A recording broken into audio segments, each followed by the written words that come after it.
Hello, I'm Ashley from Clevertouch, and today we're going to be taking a look at the CleverAscent Trolley. It works for all screens from 55-inch right the way up to 86-inch, and it comes in two flavors of options. The first one being your trolley option, which will come with this box and the main box that you see here. So that allows you to have casters and wheels, which will allow you to move it around the room. The second option is with your floor plate. So you'll get the main box that you see here along with your floor plate. And then you've got an optional extra with your laptop shelf that you can add to either of those solutions as well. As I say, we'll take you through the unboxing, we'll have a look at the setup, so look out for future videos that will include those aspects as well. Okay, so let's have a look at the unboxing and see what you'd expect to find in the box. So first of all, we'll open up our wheels in this case. So this is the mobile trolley solution. You've got a box with your wheels in. You've then got your instruction manual, which will tell you how to piece everything together. You've then got your two struts, which go onto the side of the trolley. And then you should also have your 4 end caps at that point as well. Okay, so we've opened up the trolley legs. Now we're going to have a look at the main body of the stand at this point. So when you open it up, you'll find that you've got another box inside, and within this box you'll see here, these will include the main bracket struts to put the bracket and screen onto the trolley. You've then got your wall fixing option should you decide you want to fix it directly to the wall, and then you've also got your main body of the CleverAscent as well. So we'll take you through setting this up in just a moment. First of all, we've got to install the end caps on the floor struts, so let's put those on first. We'll put a couple on so that you get the idea. So they simply slot into the end, as you can see here.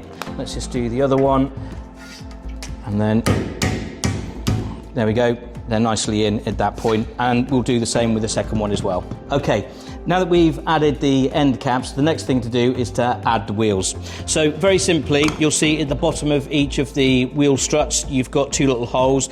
The key thing here is that you've got a little brake option on your wheel. So if I just click the wheel option, that means that you've got your little bracket that is held nice and secure. And then very simply, they just screw straight into the bottom, nice and easily. And then you'll see once they get right to the end, very simple and easy, tighten them up, and then you can release the bracket, and as you can see, they won't move. We'll add the other 3 wheels and we come back to the next stage. The next thing we're going to do are add the wheels to the main part of the frame. So I'll bring my camera over here so you can see this is where the wheel struts will connect, and then you can see from the trolley on its side that the back of the trolley will have the slope, the front of the trolley will have the lip, which is where the screen will actually rest upon. So back has the slope, front has the lip. When you tip it upright, that will give you the right direction. So we'll have a look at the wheels and how you put those on next. Now we're going to physically add the wheels to the main part of the stand. As I said, make sure the long part of the wheel struts are to the front of your stand. That's the one that's going to be supporting the weight, so really important. As I said, it comes with 4 screws, and the key thing is you don't need to worry about any washers. Literally, they'll screw in themselves, just tighten them up. We'll do that with all of these 3. We'll turn it over, we'll add the other set of wheels so that we've got all 8 bolts in. We'll tip it upright, and then we'll take you through the next stage. Make sure you tighten them up so you've got your Allen key that comes with it, nice and tight. A few turns, and again, like I say, we'll add all of those to it as well. As you can see, we've now got both the struts attached to the main part of the trolley and the 4 wheels attached. You can very simply lock the wheels in place by clicking the brake, and that holds the wheels nice and secure. As you can see, we've now got the legs attached to the trolley, and for the purpose of the video, I've actually raised the stand up a little bit further because I want to be able to show you how you cable this in. So if I bring my camera over, I'll demonstrate that in a little bit more detail. So you can see here you've got a kettle lead, and the most important part is that you plug them in the right order. So your female end of your plug, of your kettle lead, will plug into this little box just underneath here, and then so that you're only using 1 power cable, what you then do is plug this other end directly into the screen to give the screen power. We then use the main kettle lead and plug that into the bottom of the stand, which gives everything power at that point. So the one power cable powers the stand. This plugs into your screen to give it power.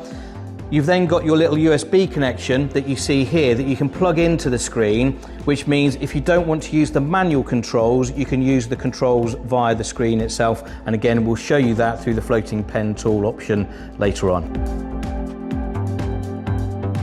In Blue Peter fashion, here's one we made earlier, this case with the floor plate. Now, we've actually put the manual controls at the bottom of the screen. It's got a little sticky plate underneath. You can put it to the side if you want. You don't even have to use it because, as I said, you've got the remote controls.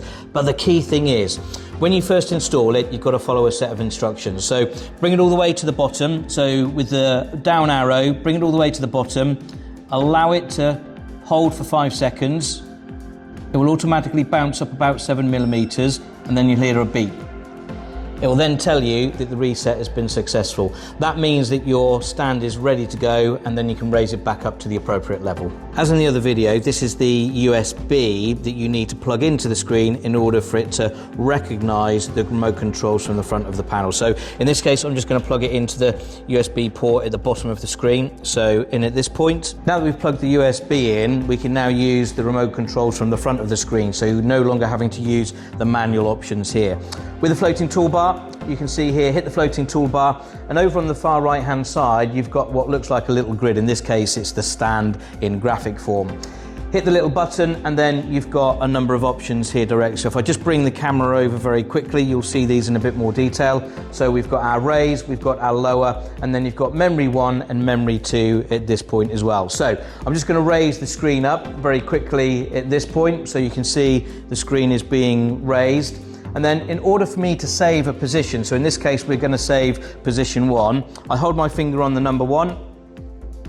That tells me that it's saved the first height. And then if I just drop the screen slightly, and then what we're going to do, I'm just going to hit the button with the number 2 on it, and then again this will save it at the second height. So now when I push the first height, it will automatically raise it to the first height, and you can see here move to first height, and then when I hit the second one, this will move to the second height.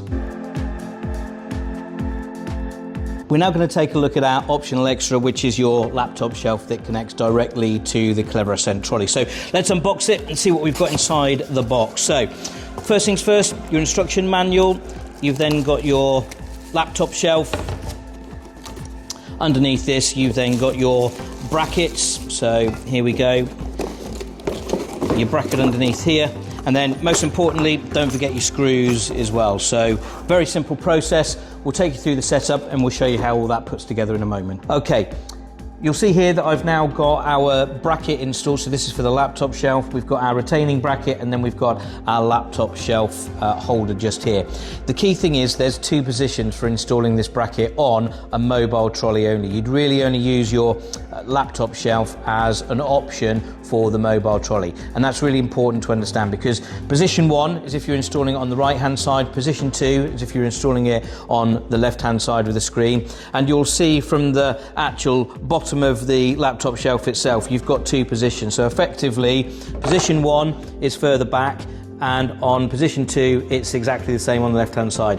The key reason for that is that when you lower the screen up and down, by having it in position 1 on the right hand side, it allows the screen to drop past your laptop trolley shelf. And similarly with position 2 on the left hand side, when you're dropping your screen lower than the actual laptop shelf itself, it will make sure that it bypasses. So key to remember, position 1 on the right hand side, position 2 on the left hand side, further back is the way to go.